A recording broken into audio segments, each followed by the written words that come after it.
আসসালামু আলাইকুম। মেসেঞ্জারে গতকালকে অ্যামেজিং একটা ফিচার বা আপডেট লঞ্চ করা হয়েছে।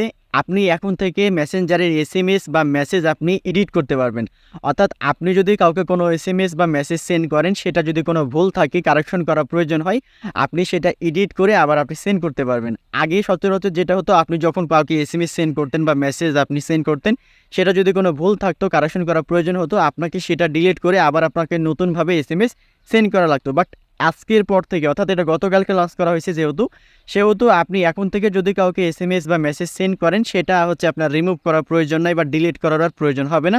আপনি ওই এসএমএসটাই আপনি আবার এডিট করে, কারেকশন করে আবার আপনি পুনরায় সেন্ড করতে পারবেন। তো কিভাবে আপনি এসএমএসগুলো এডিট করবেন, কিভাবে কি করবেন, এই সকল বিষয়গুলো জানতে হলে ভিডিওটা স্কিপ না করে শুরু থেকে শেষ পর্যন্ত ভিডিওটা দেখতে থাকুন। তো প্রথমেই আপনাকে যেটা করতে হবে, আপনার ফোনে যদি ডাটা অথবা ওয়াইফাই অন করা না থাকে, আপনি অন করে নেবেন। নেওয়ার পরে সরাসরি চলে যাবেন আপনার ফোনের যে মেসেঞ্জার আছে, মেসেঞ্জার ওপেন করার পরে এখান থেকে আপনি যার সাথে চ্যাটিং করবেন, জাস্ট আমি যদি আপনাকে একটু ডেমো করে দেখাই, এখান থেকে জাস্ট আমি একটা আইডি ওপেন করলাম। ওপেন করার পরে আমি এখানে টেক্সট করব বা এসএমএস করব, তারপরে এডিট করে দেখাবো।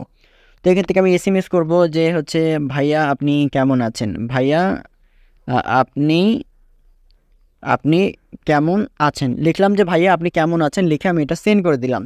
এখন আগে দেখেন, আপনার যদি এই এসএমএসটা যদি এডিট করার প্রয়োজন হয়, আপনি কিন্তু এটা এডিট করতে পারতেন না, আপনাকে এটা রিমুভ করে দিতে হতো। বাট এখন দেখেন, আপনি যেটা করতে পারেন, এখান থেকে জাস্ট আমি মনে করেন যে এই এসএমএসটাই আমি এখন এডিট করে দেখাবো। এটার জন্য আপনাকে এই এসএমএসটাতে আপনাকে একটু চাপ দিয়ে ধরে থাকতে হবে। চাপ দিয়ে যখন ধরে থাকবেন, দেখবেন যে নিচের দিকে ডান কোণাতে মোর নামের একটা অপশন পেয়ে যাবেন। আপনি মোরে ক্লিক করবেন। মোরে ক্লিক করার পরে আগে জাস্ট 3টা অপশন ছিল, যে হচ্ছে আপনার ফরওয়ার্ড, বাম, তারপর রিমুভ। বাট এখন নতুন যে ফিচারটা লঞ্চ করা হয়েছে, দেখতে পাচ্ছেন এখানে এডিট নামের যে অপশনটা রয়েছে, আপনি এখানে এডিটে ক্লিক করবেন। এডিটে যখন আপনি ক্লিক করবেন, দেখেন এখানে লিখছিলাম আমি, ভাইয়া আপনি কেমন আছেন। এখানে আমি জাস্ট এখন লিখবো যে আপনি কেমন আছেন, ভাইয়া বাদ দিয়ে দিলাম, জাস্ট লিখলাম যে আপনি কেমন আছেন।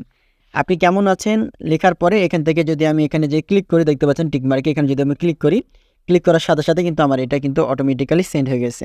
এখন দেখেন, এটা আমি আগে কি লিখছিলাম যে ভাইয়া কেমন আছেন, এখন জাস্ট এটা হয়ে গেছে আপনি কেমন আছেন, এবং এখানে লেখা আছে এডিটেড, মানে এডিট করা আছে। এইভাবে দেখেন খুব সহজেই আপনি যে কাউকে কোনো এসএমএস যদি আপনি সেন্ড করেন, সেন্ড করার পরে আপনি এটা আবার এডিট করে, আপনি কারেকশন করে আবার আপনি পুনরায় তাকে ওটা আপনি সেন্ড করতে পারবেন। আলাদাভাবে আপনাকে রিমুভ করে পুনরায় এসএমএস সেন্ড করার প্রয়োজন হবে না। তবে এখানে একটা বিষয় হচ্ছে, আপনি যখন এসএমএস করবেন তখনই আপনি এটা এডিট করতে পারবেন। আপনি যদি 5 মিনিট 10 মিনিট পরে যদি আপনি এটা এডিট করতে চান, আপনি কিন্তু এডিট করতে পারবেন না। এটা যখন আপনি সেন্ড করবেন তখনই শুধুমাত্র যদি ভুল থাকে আপনি এটা এডিট করে নিতে পারবেন, দেন সেন্ড করতে পারবেন। তো এভাবেই আপনি খুব সহজেই আপনি যে কাউকে এসএমএস এডিট করে সেন্ড করতে পারবেন। তো ভিডিওটা দেখে ভালো লেগে থাকলে অবশ্যই লাইক, কমেন্ট করে, সাবস্ক্রাইব, ফলো করে আমাদের সাথে থাকবেন। ধন্যবাদ।